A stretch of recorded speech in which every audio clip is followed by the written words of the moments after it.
Fala, meus amigos, sejam todos bem-vindos. Eu sou o professor Herbert Almeida, essa é a nossa série de jurisprudência e não tenho muitas dúvidas de dizer para vocês que provavelmente esse é um dos julgados mais importantes que eu comentei desde que eu comecei a fazer essa série relativa aqui à jurisprudência. Estou falando para vocês de uma tese de repercussão geral do STF que ainda nem foi publicada em informativo, mas deve ser provavelmente publicado no informativo da sexta-feira, que versa sobre salário mínimo relativo a servidores públicos.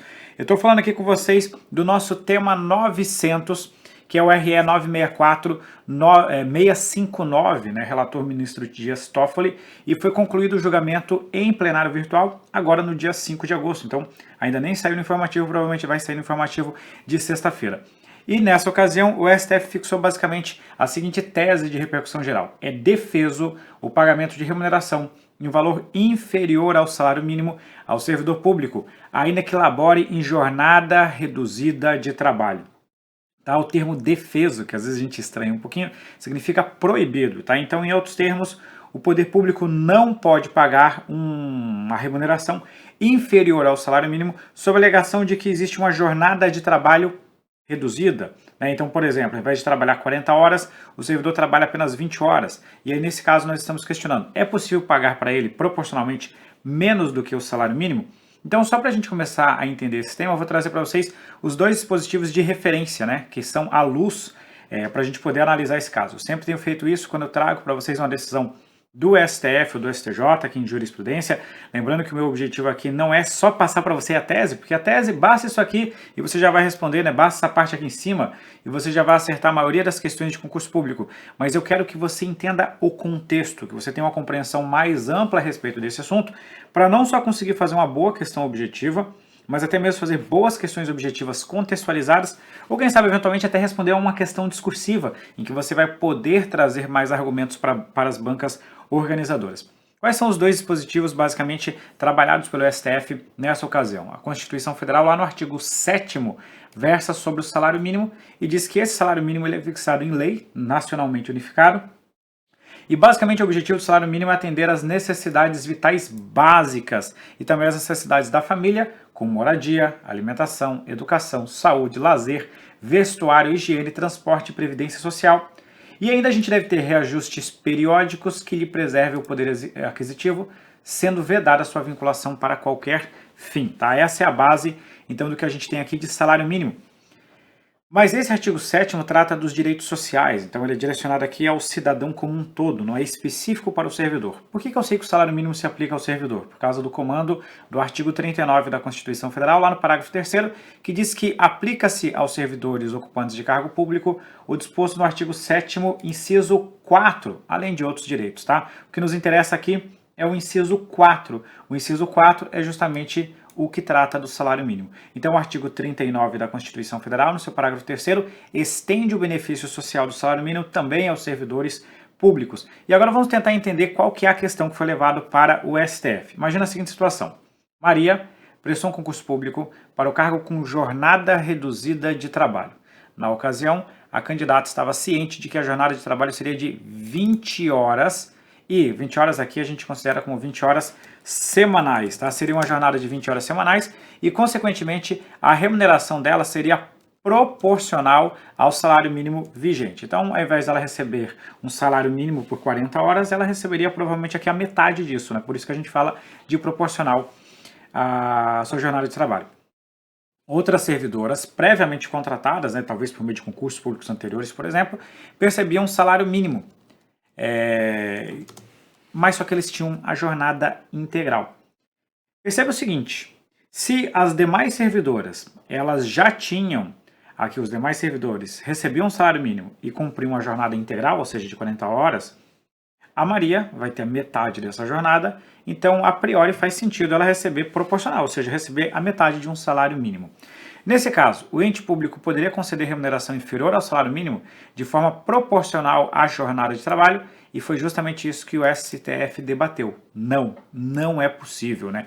Segundo o STF, é vedado o pagamento de remuneração de servidor público em valor inferior ao salário mínimo. Tá? Vamos tentar entender aqui quais foram os argumentos, porque se você for parar para pensar, eu até quis fazer uma provocação aqui em relação à questão da isonomia, porque foi justamente um dos pontos que se alegou nessa ação, né? O ente público, na defesa da legislação, a própria Advocacia Geral da União, alegaram o seguinte: olha, a servidora estava ciente de que a jornada era reduzida, e se eu conceder a ela a mesma remuneração daqueles que têm jornada integral, nós estaremos descumprindo o princípio constitucional da isonomia. Então, na pior das hipóteses, nós temos diferentes conflitos aqui em relação à Constituição Federal. Qual foi, então, o fundamento do STF para que houvesse o pagamento pelo menos do salário mínimo, para que não se pudesse pagar menos do que o salário mínimo? Existem várias linhas de argumentação, né? Como isso ainda não saiu o informativo, a gente não sabe exatamente como eles vão delimitar o caso, mas extraindo aqui o voto do ministro Dias Toffoli, que foi o voto vencedor, eu basicamente peguei 5 principais argumentos. Primeiro ponto: o salário mínimo é uma garantia destinada a promover a dignidade da pessoa humana por meio da melhoria das condições de vida da população brasileira. Então nós temos um princípio, né, um princípio fundamental muito importante, que é a dignidade da pessoa humana.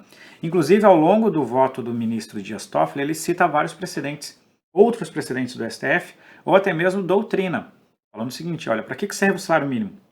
O salário mínimo é uma questão de dignidade, para você ter o sustento próprio e da sua família, para você ter condições mínimas de subsistência. Inclusive ele cita, olha só o alcance que a Constituição Federal traz: moradia, alimentação, educação, saúde, lazer, entre outras coisas mais. O ministro ainda cita que o Brasil ele é signatário de diversos tratados e que dizem muito respeito à questão da dignidade da pessoa humana em relação à atividade laboral.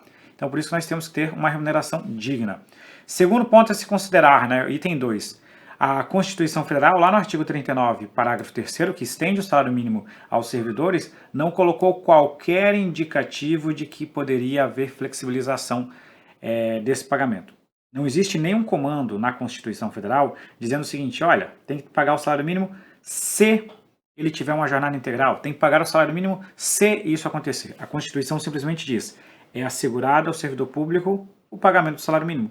E ponto. Não existe uma condicionante, não existe uma limitação, não existe uma permissão para o legislador infraconstitucional restringir o alcance dessa norma constitucional. Terceiro argumento, né? Os servidores públicos, esse terceiro argumento é bem relevante, tá? Eles estão sujeitos à vedação de acumulação remunerada de cargos, empregos ou funções. Em alguns casos, eles se submetem até a vedações do exercício de atividades de natureza privada. Qual que é a consequência disso? Os servidores não poderiam complementar a sua renda. Pensa comigo no seguinte: qual que seria um dos argumentos de você pagar proporcional ao salário mínimo?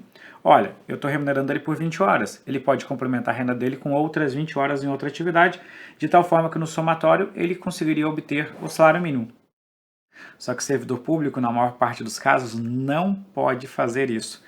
Inclusive, esse tipo de atividade, que era objeto desse julgado do STF, não se enquadrava lá como professor, como cargo de natureza técnica ou científica, ou ainda como cargo de profissionais de saúde com profissão regulamentada. Então, muito provavelmente, essas profissionais, eram mulheres aqui, não poderiam complementar essa renda. Então, elas só teriam essa fonte de renda e não por uma opção. Isso o STF deixa bem claro. Não é uma questão de opção, não é questão de elas escolherem não complementar a renda. É uma questão que a própria Constituição Federal impede a acumulação remunerada de cargos, empregos ou funções e, em alguns casos, a legislação pode até colocar alguma limitação quanto ao acúmulo de atividades privadas. Então, isso por si só já é um argumento muito válido para dizer: olha, o servidor público tem que receber o salário mínimo porque senão ele não terá como complementar a sua renda. Quarto argumento: a Constituição não vincula o pagamento de salário mínimo ao quantum de jornada de trabalho. Isso aqui tanto no artigo 39, parágrafo 3º, quanto no artigo 7º, inciso 4. Nenhum desses dispositivos, pega lá o inciso 4 do artigo 7º, ele fala assim, ó, salário mínimo se você tiver uma jornada de trabalho de pelo menos tantas horas. Não, ele fala salário mínimo. O artigo 39, parágrafo 3º também é a mesma coisa. Ele não fala salário mínimo desde que seja uma jornada integral. Desde que seja uma jornada de 30, 35 ou 40 horas semanais. Não existe esse comando, consequentemente não poderia o legislador fazer esse tipo de distinção. O último argumento que poderia sobrar seria a questão da violação ao princípio da isonomia, por uma questão bastante clara. Se quem está trabalhando 40 recebe um salário mínimo, nesse caso aqui, como que aquele que trabalha 20 receberia também um salário mínimo? Haveria uma clara ofensa ao princípio da isonomia. Os argumentos são bons, o próprio ministro Dias Toffoli fala que ele reconhece a validade desses argumentos, mas ele contrapõe eles a partir da seguinte linha de raciocínio. Ele fala assim, ó, possíveis distorções entre a remuneração dos servidores que exerçam jornada normal e a de jornada reduzida devem ser ajustadas pelo legislador ordinário e pela administração pública em observância aos ditames constitucionais sobre o tema. Porque se você for parar para pensar, há duas formas de você compensar isso. Uma é subindo esse daqui para cá e aumentando o outro, e a outra é pegando esse daqui e colocando ele para baixo. Né? Você teria essas duas formas de fazê-lo. Ele está falando, olha, quem tem que ajustar isso é o legislador infraconstitucional e a administração pública. Ele fala o seguinte, aliás, o esforço deve ser sempre voltado ao incremento de direitos. Jamais a sua diminuição ou restrição. A melhoria conquistada por um grupo é que deve, na medida do possível, ser estendida aos demais. Esse é o entendimento que melhor se alinha à vontade constitucional. A supressão de um direito em nome de uma suposta pretensão de homenagear-se à igualdade é algo absolutamente incompatível com o espírito que guia a Carta Maior. Ou seja, eu não posso utilizar o argumento da isonomia, porque eu utilizo o argumento da isonomia contra outros valores constitucionais, sendo que eu tenho uma outra forma de resolver a questão. Então, ao invés de diminuir, permitir que eu pague menos do que o salário mínimo, supostamente para atender a isonomia, basta, teoricamente, você pagar mais ou instituir a jornada integral para todo mundo. Basicamente, essa lógica que nós colocamos aqui, que o STF colocou. Então, a partir desses pelo menos 5 argumentos, né, dignidade da pessoa humana, não houve possibilidade de flexibilização expressa pela Constituição Federal. Os servidores não poderiam complementar a renda em virtude das vedações constitucionais. Não existe uma vinculação na Constituição Federal do pagamento do salário mínimo ao tamanho, ao tempo de duração da jornada de trabalho. E não há violação do princípio da isonomia, porque nesse conflito você deve adotar a forma que melhor garanta o cumprimento dos valores constitucionais. Você não deve diminuir um direito sob o argumento de obedecer à isonomia, tá? Com isso, nós entendemos então que é proibido você pagar menos do que o salário mínimo sob o argumento de que há uma jornada reduzida.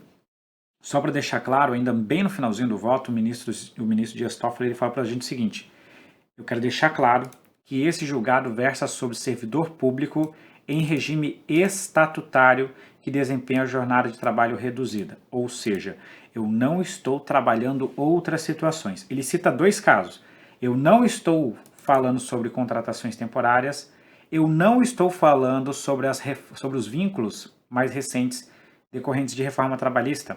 Ele não cita quais tipos de vínculos, mas a gente pode imaginar, por exemplo, uma questão de terceirização, de flexibilização e etc. e tal. Ou seja, o vínculo que a gente está tratando é de servidor público. Sempre que eu comento, que eu faço esses vídeos, quase sempre aparece alguns alunos comentando, professor, mas e se for esse caso aqui? Eu costumo mais ou menos defender na linha da especificidade dos precedentes. O que isso quer dizer? O precedente tratou desse caso. Não dá para a gente tentar extrapolar para outras situações que não se enquadrem na hipótese do precedente. Então, em relação a temporário, vínculo decorrente de reforma trabalhista, CLT, isso não foi trabalhado nesse julgado do STF. Posso aplicar esse entendimento a esses outros vínculos? Não. Por quê? Porque o STF não o fez. O próprio ministro fala, essas questões muito provavelmente serão discutidas pelo Supremo em outras oportunidades, caso elas cheguem até aqui. Então não é um tema debatido pelo STF ainda nessa oportunidade, tá? Para finalizar aqui, eu vou trazer para vocês outros temas relacionados, só para não esquecer, tá? Primeiro, súmula vinculante 15 e súmula vinculante 16. A súmula 15 diz que o cálculo de gratificações e outras vantagens do servidor público não incide sobre o abono utilizado para se atingir o salário mínimo, né? Eventualmente o servidor está abaixo do salário mínimo, você complementa isso com um abono, tá? Mas esse abono que foi utilizado só para ele chegar até o salário mínimo, você não vai utilizar ele como referência para o cálculo de gratificações e outras vantagens, tá? A súmula vinculante 16 diz que o salário mínimo relativo ao servidor público se refere ao total da remuneração percebida pelo servidor público. Isso aqui é importante porque o vencimento básico do servidor pode ser fixado abaixo do salário mínimo. O vencimento básico pode ficar abaixo do salário mínimo desde que o total da remuneração, incluindo aqui então as demais gratificações, faça com que o servidor receba acima do salário mínimo, tá? Não estou comentando esses casos, só estou trazendo eles aqui de referência para vocês. E também é importante lembrar da ADI 2238, foi julgada lá em 2020 pelo STF, e que versa sobre algumas constitucionalidades / inconstitucionalidades da Lei de Responsabilidade Fiscal.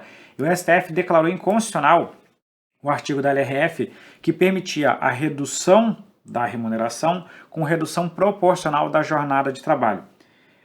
Até pode lembrar um julgado, lembrar o outro, mas não versam sobre a mesma coisa. O julgado que nós estamos comentando agora diz que você não pode pagar menos do que o salário mínimo. Aqui pode ser você já ingressar com essa jornada. Não estou falando de reduzir a jornada, você já ingressa com essa jornada reduzida. Não pode pagar menos do que o salário mínimo.